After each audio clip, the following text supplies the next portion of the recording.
All right, let's talk about one of the body's most incredible little miracles, how it stops you from bleeding. It's something we totally take for granted, but the science behind it is absolutely fascinating.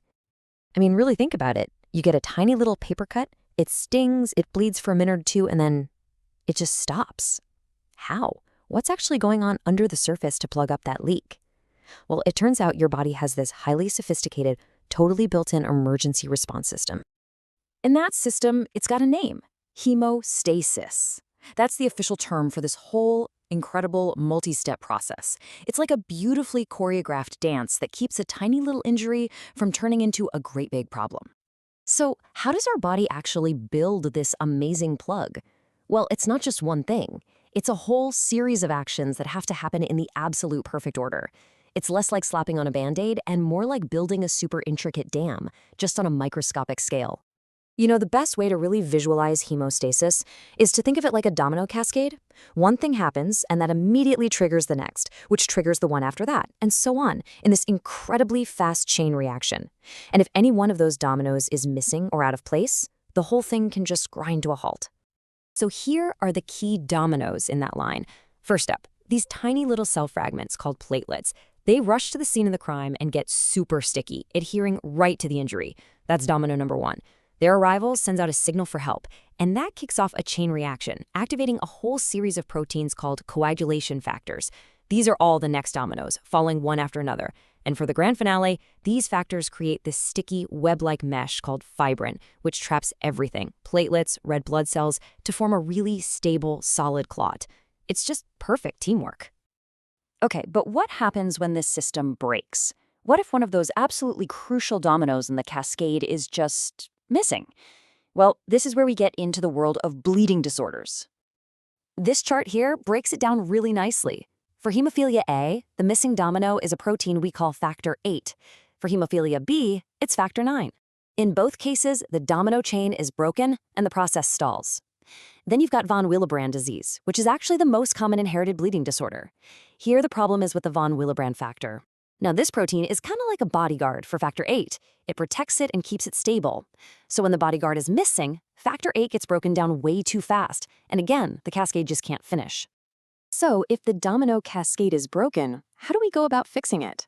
Well, the good news is medical science has developed a whole toolkit of really clever strategies to repair the chain and help the body form that critical clot.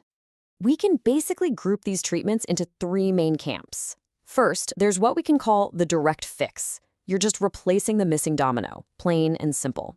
Then there's the clot shield. This strategy uses drugs to stop a clot from breaking down too quickly, essentially shielding it while it does its job. But today we're going to focus on that one in the middle, a really ingenious approach called the system boost.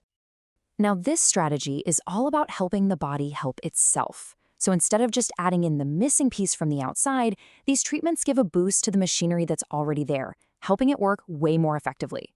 Let's dig into two great examples of this. First up, vitamin K. You get this from things like spinach and kale. Your liver absolutely needs it. It's a key ingredient to build several of those coagulation factor dominoes. So if you don't have enough vitamin K, it's like a factory running out of raw materials. It just can't produce the parts it needs, and the whole system starts to fail. Sometimes the fix is really as simple as making sure the body has the right building blocks. Another great system booster is a drug called desmopressin. It's used for milder cases of these disorders, and you can think of it like a key. When it's administered, it goes and unlocks these little storage sites hidden in the walls of your blood vessels. This triggers a sudden release of the body's own reserves of von Willebrand factor and factor VIII, flooding the system right when you need the most. So it's not creating anything new, it's just mobilizing the troops you already had on standby. Now, while those strategies are really effective, modern medicine has come up with something that is, frankly, revolutionary. A treatment that doesn't just replace a part or boost the system, but cleverly mimics it in a way that is just mind-blowing. I want you to meet emicizumab. This is a lab-engineered antibody, and its genius is all in its design. Here's the thing. It is not factor VIII. It doesn't look anything like factor VIII, but it does the exact same job. It's a biological imposter that basically tricks the clotting cascade into working perfectly again. So, how does this imposter pull it off? Okay, in hemophilia A, the cascade hits a wall because factor IX and factor X can't connect. the bridge that's supposed to link them, factor VIII, is missing. Imicizumab is what we call a bispecific antibody. That means it has two different arms. One arm is designed to grab onto factor IX, and the other arm is designed to grab onto factor X. It physically pulls them together, creating an artificial bridge. And just like that, the cascade can continue, completely bypassing the need for factor VIII. It is such a brilliant workaround. But the innovation does not stop there. Take a look at this number, 30 days. That is the approximate half-life of imicizumab in the body. That's how long it takes for just half of the drug to be eliminated. 30 days. And this is why that number is so incredibly important. A half-life that long is a total game-changer for patients. Instead of needing frequent, often difficult, intravenous infusions, this drug can be given as a simple injection just under the skin. And get this, sometimes only once every few weeks, or even just once a month.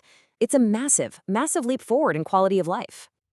So, after going through the problem, the traditional fixes, and these modern marvels of medicine, what's the bottom line? What does this whole journey from a simple paper cut to a bispecific antibody really tell us? Well, first, our body's ability to clot is this elegant but also very fragile domino cascade. Second, disorders like hemophilia are really just the result of a single missing domino. Third, we have this amazing diverse toolkit for fixing the problem, from providing raw materials like vitamin K to just replacing the parts directly. And finally, and this is the really exciting part, the future of treatment is in these brilliantly engineered molecules like imicizumab. They don't just replace parts, they cleverly mimic their function, and that is revolutionizing how people live with these conditions. And that brings us to one last really exciting thought. We just saw how scientists literally built a molecule from scratch to perfectly imitate the job of a missing protein. So the question is, as this technology gets more and more sophisticated, what's next? What other condition, caused by a single faulty or missing piece, could we solve with another clever medical mimic? The possibilities really are just incredible to think about.